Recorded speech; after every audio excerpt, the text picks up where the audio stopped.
L'organe délibérant de la communauté urbaine de Douala a procédé ce mardi 25 juillet à la visite des chantiers entamés par la CUD dans la capitale économique. Premier centre d'intérêt des grands conseillers, le rond-point de la douane. Ici, le chantier est passé en revue pour cerner les problèmes et voir le niveau d'évolution sur cet axe où le trafic est accru avec des activités du port autonome. Changement de décor, la caravane repart dans une autre direction pour le même scénario.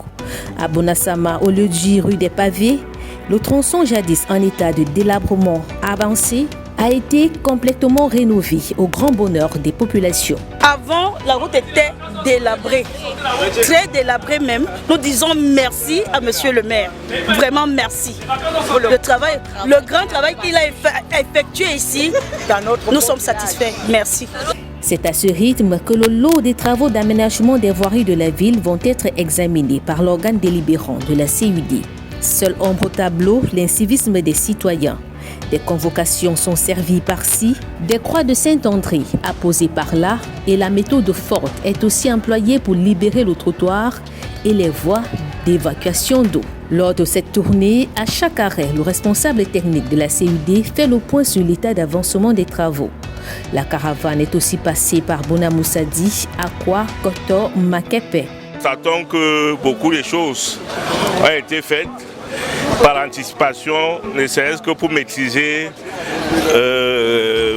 les inondations. On remarque toujours avec beaucoup de considération que ces chantiers ou les projets sont menacés par des incivismes. C'est pour ça que vous voyez cette descente qui est musclée et qui tend aussi à rappeler à tous les usagers que tous ces projets-là sont des projets qui doivent garantir libre circulation à tous et pour tous. Face à ces actes d'incivisme, un point d'honneur est encore mis sur la sensibilisation.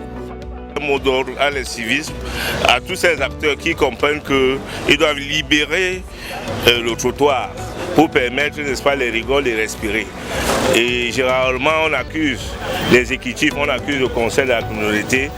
Et c'est parce qu'en réalité, l'incivisme bloque, n'est-ce pas, la viabilité, n'est-ce pas, des ouvrages qui sont construits là pour améliorer les bonnes conditions de vie des citoyens.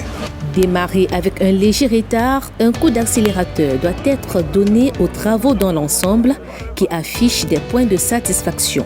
Satisfaction à mi-parcours.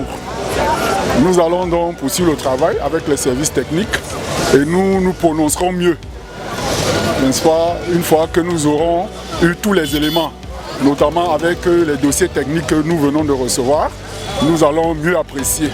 L'organe délibérant de la CUD a clôturé cette tournée par l'inspection du bâtiment en chantier de l'hôtel de ville qui affiche un taux d'avancement de 75%.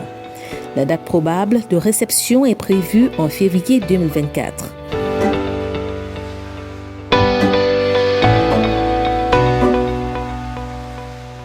Elles sont politiciennes, chefs d'entreprise, traditionnelles, universitaires, auteurs, artistes. Toutes sont des ailes du pouvoir. Comment en sont-elles arrivées là? De par nos plateformes, on plonge dans leur parcours, enfance, carrière, ambition, combat. Leur inspiration, mais aussi leur peur. En ces moments où le monde connaît une mobilisation sans précédent pour l'égalité, elles ont accepté de raconter leur expérience de filles, de femmes, de mères à Adipoutou.